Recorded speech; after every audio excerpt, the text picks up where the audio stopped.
کیا فرماتے ہیں علماء دین و مفتیان شرع متین اس بارے میں کہ کیا بالوں کے لیے PRP کروا سکتے ہیں؟ اس میں ہوتا یہ ہے کہ جسم سے خون لے کر اس میں سے پلازما الگ کیا جاتا ہے، پھر وہ سرنج کے ذریعے بالوں کی جڑوں میں پہنچایا جاتا ہے، جس سے گنج پن دور ہوتا ہے اور بال اگ آتے ہیں۔ بسم اللہ الرحمن الرحیم۔ الجواب بعون الملک الوہاب، اللہم ہدایت الحق والصواب۔ PRP انسانی خون کے ذریعے علاج کی شرعاً اجازت نہیں، کیونکہ انسان کا خون جسم سے جدا ہونے کے بعد نجاست غلیظہ و حرام ہوتا ہے، اور نجس و حرام چیز کو علاج و معالجے کے لیے استعمال کرنا جائز نہیں۔ اللہ تعالی نے حرام و نجس چیز میں شفا نہیں رکھی، اسی طرح جزء انسان سے انتفاع حاصل کرنے کی شریعت نے اس لیے بھی اجازت نہیں دی کہ اللہ تعالی نے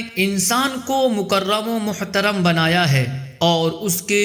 جزء کے ذریعے علاج کرنا اس کی تکریم کے خلاف ہے، اگرچہ وہ جزء خود اسی مریض کے جسم کا ہی کیوں نہ ہو، کیونکہ اس کا استعمال اس کی تکریم کے خلاف ہے، اور صورت مسئولہ میں تو یہ جزء ناپاک بھی ہے، البتہ ایسی حالت ہو کہ اس کے علاوہ دوسرا کوئی علاج نہ ہو، اور ایسے ڈاکٹرز جو فاسق معلن نہ ہوں اور وہ ظن غالب کے طور پر بتائیں کہ اس کے علاوہ بالوں کا کوئی دوسرا علاج نہیں، تو جمال مقصود کے حصول کے لیے اس علاج کی اجازت ہوتی، لیکن یہاں ایسی کوئی صورت نہیں۔ بالوں کی سرجری کے لیے کئی جائز علاج موجود ہیں، لہٰذا یہاں اس علاج کی ہرگز اجازت نہیں ہے۔ PRP یعنی پلیٹلیٹ رچ پلازما، اس میں خون کا ایک حصہ ہی استعمال ہوتا ہے اور اس سے خون کی ماہیت میں کوئی تبدیلی نہیں ہوتی۔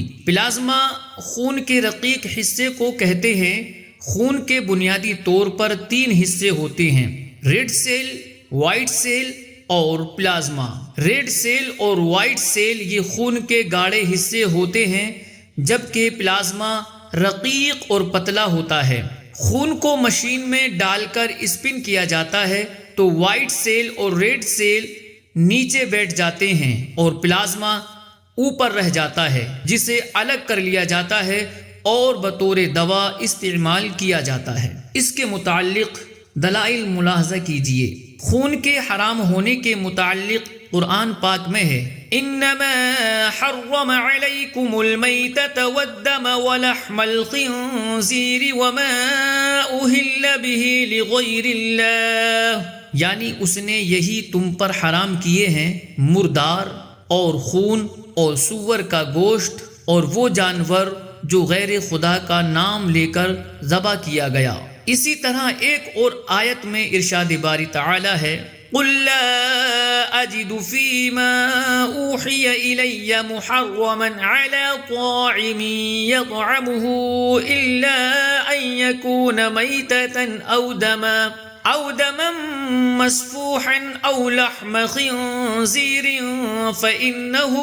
رجس او فسقا اهل لغير الله به، یعنی تم فرماؤ میں نہیں پاتا اس میں جو میری طرف وحی ہوئی کسی کھانے والے پر کوئی کھانا حرام، مگر یہ کہ مردار ہو یا رگوں کا بہتا خون یا بد جانور کا گوشت کہ وہ نجاست ہے، یا وہ بے حکمی کا جانور جس کے ذبح میں غیر خدا کا نام پکارا گیا۔ اللہ تعالی نے حرام میں شفا نہیں رکھی، جیسا کہ صحیح بخاری شریف میں ہے کہ حضرت سیدنا عبداللہ بن مسعود رضی اللہ تعالی عنہ نے ارشاد فرمایا: بے شک اللہ تعالی نے تمہارے لیے ان چیزوں میں شفا نہیں رکھی جو تم پر حرام فرمائیں۔ حرام چیز سے علاج کرنا ناجائز ہے۔ سنن ابو داود میں حدیث پاک ہے کہ نبی پاک صلی اللہ تعالی علیہ وآلہ وسلم نے ارشاد فرمایا کہ بے شک اللہ تعالی نے بیماری اور دوا دونوں کو نازل کیا ہے، اور ہر بیماری کے لیے دوا رکھی ہے، لہٰذا ان دواؤں سے علاج کرو، لیکن حرام چیزوں سے دوا نہ کرو۔ امام فخر الدین عثمان بن علی ذیلعی رحمۃ اللہ تعالی علیہ فرماتے ہیں کہ حرام چیز سے شفا حاصل کرنا بھی حرام ہے۔ اسی طرح در مختار میں ہے کہ ظاہر مذہب میں حرام چیز کے ساتھ علاج کرنا حرام ہے۔ انسان کی تکریم کے متعلق قرآن پاک میں ہے وَلَقَدْ كَرَّمْنَا بَنِي آدَمَ، اور بے شک ہم نے اولاد آدم کو عزت دی۔ شیخ الاسلام برہان الدین علی بن ابو بکر مرغینانی رحمۃ اللہ تعالی علیہ فرماتے ہیں کہ انسان کے اجزاء سے نفع حاصل کرنا اس کی عزت کی وجہ سے حرام ہے۔ امداد الفتاح میں ہے کہ انسان کی کھال کو اس کی حرمت و عزت کی وجہ سے استعمال کرنا اور ان سے نفع اٹھانا جائز نہیں، جیسا کہ انسان کے بقیہ تمام اجزاء سے نفع اٹھانا جائز نہیں۔ ان دونوں علتوں کے متعلق فتاوی ہندیہ میں ہے کہ انسان کے اجزاء سے پارٹ آف باڈی سے نفع اٹھانا جائز نہیں۔ کہا گیا ہے کہ نجس ہونے کی وجہ سے، اور یہ بھی بیان کیا گیا ہے کہ عظمت کی وجہ سے، اور یہی صحیح ہے جیسا کہ جواہر اخلاقی میں ہے۔ انسانی جز سے انتفاع اگرچہ وہ جز اپنا ہی ہو جائز نہیں۔ فتاوی عالمگیری میں ہے کہ بالوں کو آدمی کے بال سے جوڑنا حرام ہے، خواہ وہ بال اس کے اپنے ہی ہوں یا کسی دوسرے آدمی کے ہوں۔ ہدایہ میں ہے کہ انسان کے بال بیچنا اور اس سے نفع حاصل کرنا جائز نہیں ہے، کیونکہ آدمی مکرم ہے، حقیر نہیں ہے، تو جائز نہیں ہے کہ انسان کے اعضاء میں سے کوئی عضو حقیر و معمولی ہو۔ اور تحقیق حضور علیہ السلام نے ارشاد فرمایا اللہ کی لعنت ہو بال ملانے والی اور ملوانے والی پر، البتہ اونٹ کے بال سے بنائی گئی چیز لگانے میں رخصت دی جائے گی، اس کے ذریعے سے عورت بالوں اور چوٹیوں میں اضافہ کر سکتی ہے۔ اس عبارت کے تحت بنایا عنایا اور فتح القدیر میں بالفاظ متقاربہ ہے کہ واصلہ وہ عورت جو اپنے سر کے بالوں میں دوسری عورت کے بال ملا کر دراز کرے، مستوصلہ وہ عورت جو دوسری کے سر میں یہ بال جوڑے اس کی اجازت اور رضامندی سے، اور یہ لعنت ان بالوں کے ملانے کے ساتھ خاص ہے جن سے نفع لینا جائز نہیں ہے۔ کیا آپ دیکھتے نہیں ہیں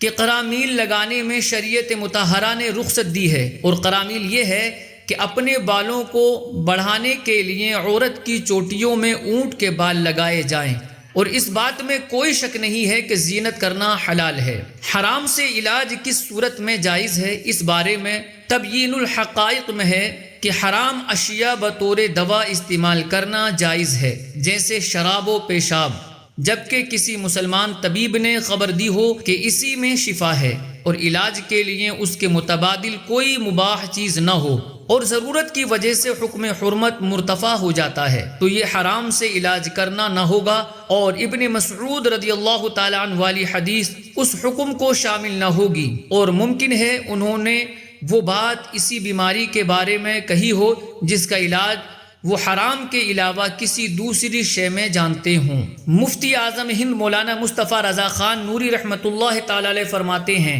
کہ اگر طبیب حاذق مسلم غیر فاسق کہے کہ اس مرض کی اب یہی دوا ہے، یہی پچھلا یعنی آخری علاج ہے، تو اس وقت اس کے حق میں وہ حرام نہ ہوگا، یعنی بقدر ضرورت، اور اس وقت اس سے شفا کی امید بھی ہوگی۔ بحال اضطرار مستر کے حق میں قدر ضرورت حکم مرتفع ہو جاتا ہے۔ خود حدیث میں دوائے خبیث سے نہیں وارد، تداوی بالحرام سے ممانعت فرمائی۔ ان کے ساتھ حدیث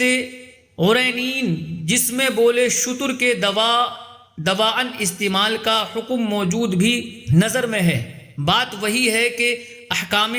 حالت اضطرار احکام حالت اختیار سے جدا ہیں۔ مضطر کا استثناء خود قرآن عظیم کے ارشاد کریم سے معلوم کہ فرمایا اِلَّا مَضْطُرِرْتُمْ إِلَيْهِ، اور فرمایا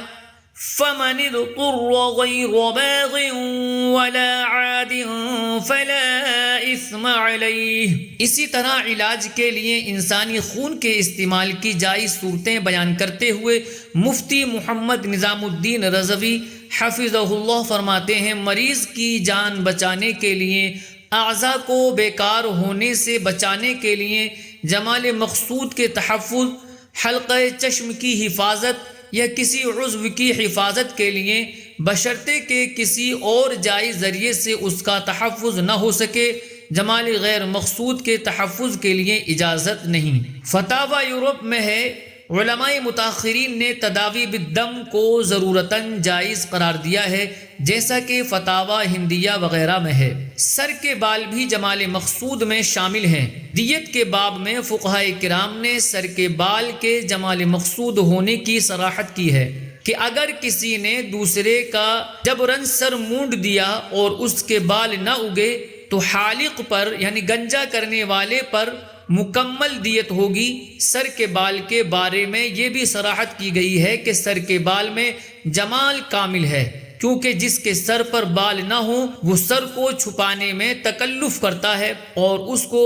بہت بڑا عیب شمار کیا جاتا ہے۔ ہدایہ میں ہے کہ اسی طرح سر کے بال میں بھی جمال ہے۔ کیا آپ دیکھتے نہیں جس کے سر پر بال نہ ہوں وہ سر چھپانے میں تکلف سے کام لیتا ہے، برخلاف سینے اور پنڈلی کے بالوں کے، کیونکہ ان سے جمال متعلق نہیں ہوتا۔ مبسوط میں ہے کہ اور اسی طرح سر کے بالوں میں کامل جمال ہے۔ کیا تم نہیں دیکھتے کہ جس کے پیدائشی بال نہ ہوں وہ اپنے سر کو چھپانے میں تکلف سے کام لیتا ہے، اور کوئی شک نہیں کہ سر کے بالوں میں کامل جمال ہے اور کچھ منفعت بھی ہے، تو جو اس کو جمال کی وجہ سے منفعت حاصل ہے وہ منفعت کی صورتوں میں سے بڑی صورت ہے۔ تبیین الحقائق میں ہے کہ اور اسی طرح داڑھی اور سر کے بالوں میں دیت لازم ہوگی جبکہ اس کو حلق کر دیا ہو اور وہ نہ اگے،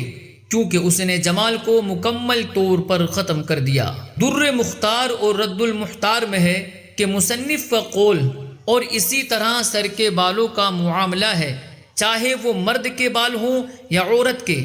بڑے آدمی کے ہوں یا چھوٹے بچے کے، اور ان کا قول جب کہ حلق کر دیا یعنی گنجا کر دیا اور وہ دوبارہ نہ اگے، اس سے مراد یہ ہے کہ ایسی صورت پر حلق کیا جس سے گنج پن کی بیماری ظاہر ہو گئی تو یہ بڑا عیب شمار کیا جاتا ہے۔ اسی وجہ سے گنجا آدمی اپنا سر چھپانے میں تکلف سے کام لیتا ہے، جیسا کہ وہ اپنے تمام عیوب چھپانے میں تکلف سے کام لیتا ہے۔ بہار شریعت میں ہے کہ اگر کوئی کسی کا سر بالجبر مونڈ دے تو 1 سال تک انتظار کیا جائے گا۔ اگر 1 سال میں سر پر بال اگ آئے تو حالق پر یعنی گنجا کرنے والے پر کچھ تاوان نہیں، ورنہ پوری دیت واجب ہوگی۔ اس میں مرد، عورت، صغیر و کبیر سب کا حکم یکساں ہے۔ واللہ اعلم تبارک و تعالی ورسولہ اعلم صلی اللہ تعالی علیہ وسلم۔